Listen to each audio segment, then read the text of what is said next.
இயேசுவுக்காக எழும்பிடு ஊழியங்கள் நடத்தும். நல்லதே நடக்கும் நம்பி வாங்க.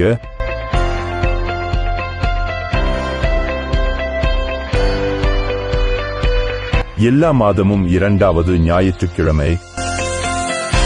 தேவ செய்தி சுவிசேஷகர் ஜி. நிஷாந்த்.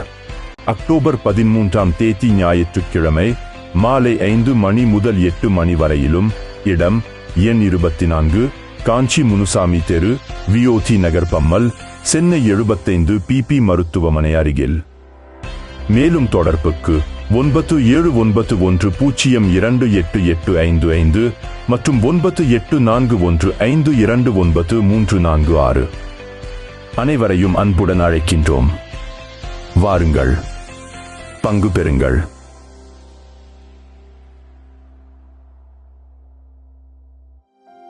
கர்த்தருக்குள் அன்பான தேவ பிள்ளைகளே, ஆண்டவரும் இரட்சகருமாகிய இயேசுவின் நாமத்தில் உங்களுக்கு என் அன்பின் வாழ்த்துக்கள்.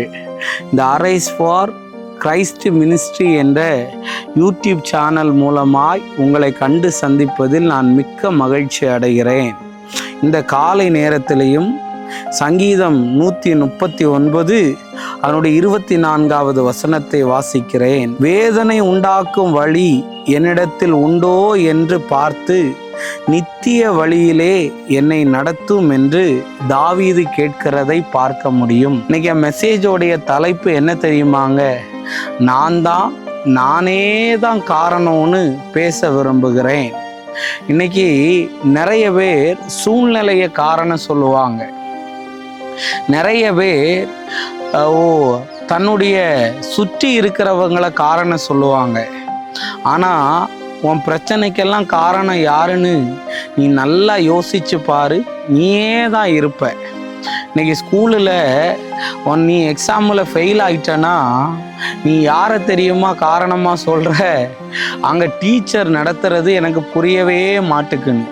இப்போ ஃபஸ்ட்டு ரேங்க் எடுத்தவனுக்கு மட்டும் எப்படி புரியுது?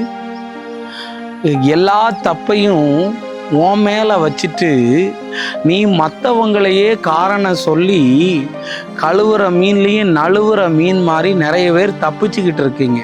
ஆனால் தாவீது சொல்கிறாரு, வேதனை உண்டாக்குகிற வழி என்னிடத்தில் உண்டோ என்று பார்த்து என்னை நித்திய வழியில் நடத்தும் என்று வேதத்தில் எழுதியிருக்கிறது. இன்னைக்கு வேதனை உண்டாக்குற வழி உங்ககிட்ட இருக்குதா? வேதனை உண்டாக்குகிற காரணங்கள் உங்ககிட்ட இருக்கிறதான்னு நீ சிந்திச்சு பாரு. நீ கெட்டு போனதுக்கு காரணம், இல்லாட்டி நீ தப்பான வழியில போனதுக்கு காரணம் உன்னுடைய அப்பா கிடையாது, உன்னுடைய அம்மா கிடையாது, உன்னுடைய ஆஃபீஸ் கிடையாது. நல்லா யோசித்து பாரு. நீயே தானே இருக்கும். அன்னைக்கு யோனாவை பார்த்து ஆண்டவர் சொன்னாரு, நீ போய் நினிவேயில் உள்ள ஜனங்களுக்கு கர்த்தருடைய வார்த்தையை பிரசங்கின்னு. ஆனால் இவன் நினிவேக்கு போகாம தர்ஷீஷுக்கு போனான். அந்த போட்டில் அந்த கப்பலில் ஏறினது நிமித்தம் இவனுக்கு மட்டும் பிரச்சனை இல்லை, இவன் கூட இருந்தவங்களுக்கும் பிரச்சனை. எல்லாரும் என்னை காப்பாத்துங்கன்னு அவங்க தெய்வத்தை பார்த்து கூப்பிடும்போது இவன் மட்டும் கப்பலின் அடித்தட்டில் போய் நிம்மதியாக தூங்கிட்டு இருக்கிறான். பிரச்சனைக்கு காரணம் யாரு? இந்த யோனா.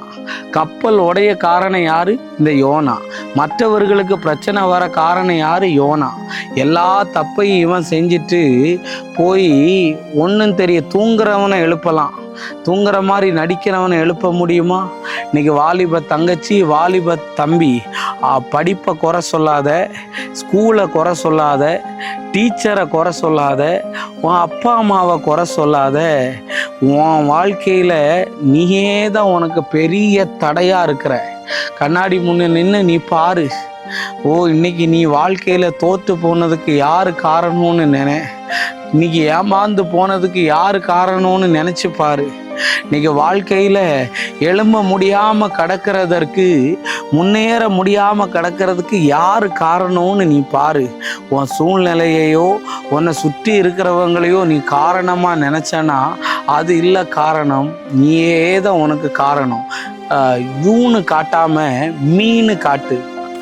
நீ நிறைய நேரத்தில் யூன்னு சொல்கிற, யூ இல்லை மீன்னு சொல்லி நீ உன்னை ஒப்பு கொடுத்தனா கர்த்தர் திசை மாறி போன யோனாவை திசை திருப்பி கொண்டு வந்த மாதிரி உன்னையும் ஆண்டவர் திசை திருப்பி கொண்டு வருவார். நம்ம ஜெபிப்போம். அன்பான நல்ல ஆண்டவரே, இந்த நேரத்துக்காக நன்றி சொல்லுகிறேன். ஆண்டவரே, நாங்கள் அவர்கள் சரியில்லை, இவங்க சரியில்லைன்னு சொல்லி நாங்கள் சொல்கிறோம். ஆனால் நாங்கள் இன்னைக்கு ஒத்துக்கிறோம், நாங்கள் தாப்பா சரியில்லை, எங்களை நீர் மாற்றும். இயேசுவின் நாமத்தில் வேண்டுகிறேன் நல்ல பிதாவே. ஆமேன், ஆமேன். God bless you. கர்த்தர் உங்களை ஆசீர்வதிப்பாராக.